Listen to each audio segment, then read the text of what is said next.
So, question, why is it that we call men who bomb people terrorists, but men who steal people's money honorable? Why is it that when we see a thief on the street, we catch him on the street, we beat him up, but when he wears a barong Tagalog, we shake hands with him? Why kalimtanay sa umabot na piniliay? Huwag kalimutan sa darating na halalan. And the public votes for them, ng mga animal. These senators and congressmen have secured a place in the bicameral house to plunder the people's money for themselves. And the public votes for them. Can't you see the irony? How much does a politician make? Senator or lawmaker or congressman? 40,000, 30,000 a month? How much does he spend in his campaign? 40 million, 30 million? For a campaign period of less than a month? Why? Because of this thing called PIDA, or Priority Development Assistance Fund, or also known as Pansariling Development Assistance Fund. Just so you know, a senator has a PIDA of 200 million per year. A congressman has 70 million. This is supposed to go to the development of the country. But these senators and lawmakers think that it is their allowance. Like college students in boarding school.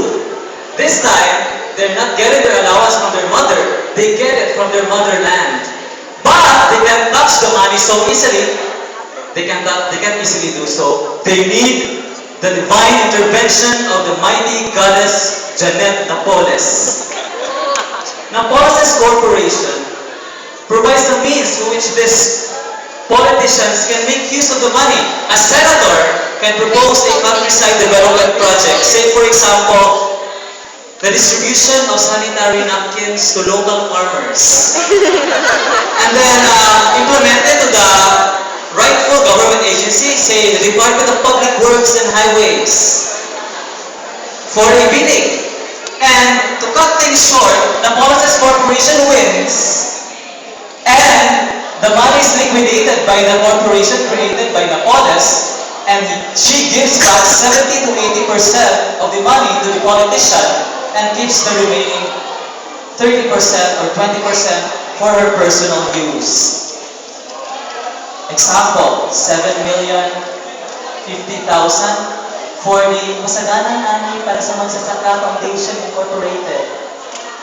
5,100,000 for Agricultural and Economic Development for Farmers Foundation Incorporated. Another 3,010,000 for the Agrikultura para sa Magsasaka at Uglaran ng mga Magsasaka ng Bayan Incorporated Foundation, whatever. We're so tired of this shit. And I'll tell you, if most of these projects actually came through, none of these local farmers would march on their feet from Bukidnon to Manila just for the government to notice them. And this demands an outrage from the Filipino people. Well, especially when the Napoleses have been shown to live posh and luxurious lifestyles. Napoleses' children have been discovered to post their expensive purchases on social networks, the likes of a vintage hat captain by Vivian Westwood Gold label, an ironic arch mock by Obesity and Speed, mock bonnets by Opening Ceremony, while eating King's Hawaiian sweetbread with pork fingerlings and scovernon aioli. Excuse me, di ko mapildino. I'm eating poached dory with white wine sauce. Yung Bisaya, inonon. Siya yung inonon. I know naman inonon, pero what is poached dory compared to scovernon aioli? Arrogant, unscrupulous businessmen and politicians have fucked this country up more and more each day, exchanging millions all by themselves, while the rest of the nation gets by with what a piso can buy. Hulog piso ng internet, hulog piso ng tubig, nagpapiso ng mga tuyo, suka, asin. It's getting so bad, tinala ko matikala, mga patibayan, kung paano na hulog piso, malaki. Piso ba ba? Bakit? Insert coin.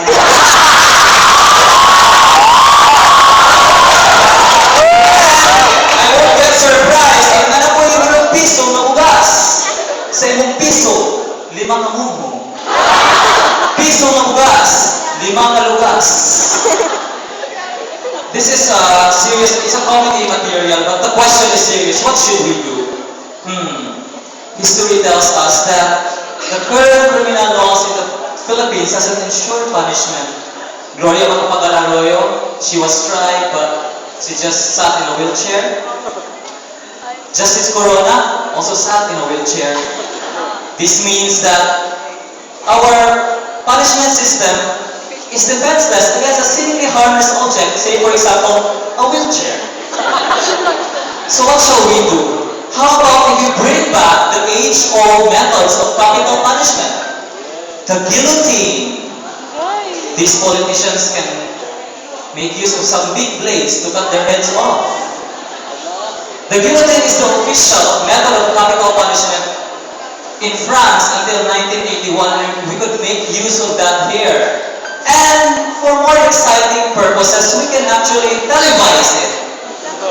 Yes, because we're tired of the usual primetime TV shows, babaeng ahas, babaeng apoy, baklang sirena, taong kidlat, and other characters that fly in silly outfits. Let's televise these beheadings, the Monday night beheadings.